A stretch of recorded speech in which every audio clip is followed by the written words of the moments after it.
অবস্থা, বাসায় দেখাই না, পুরো বাইন ডাকে, মানুষ ডাকে, মোবাইল থেকে টাকা ট্রান্সফার করে। এই বিপরীত মহিলা, সর সর এখান থেকে, সর, ছোট লোকের বাচ্চা, ছোটের বাচ্চা, জানোয়ারের বাচ্চা, দুইটা সংসার করতে পারছ না, কি সংসার করবি তুই?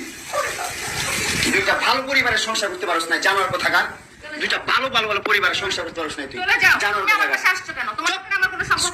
তুই আমার ডাটা ট্রান্সফার কেন করবি তোর মোবাইলে? তুই আমারে অজ্ঞান করে আমার মোবাইল থেকে ডাটা ট্রান্সফার কেন করবি তুই? স্টুপিডের বাচ্চা, জানোয়ারের বাচ্চা, তোর বাসায় এনে কাজের লোক টাকা আনিস, আবার জানোয়ারের বাচ্চা কোথাকার। তোর বাসায় আমি আসতে চাইছি কখনো? তুই আনবি কেন তোর বাসায় আমাকে? তুই আমার মোবাইল থেকে আমার ডাটা ট্রান্সফার কেন করবি তুই, জানোয়ারের বাচ্চা? আমি আমার ফ্রেন্ডের সাথে ঘুরতেই পারি, আমার স্বাভাবিক। তুই ওই ভিডিও ফটো কেন তুই তোর সাংবাদিক বন্ধুদেরকে দিবি? স্টুপিডের বাচ্চা,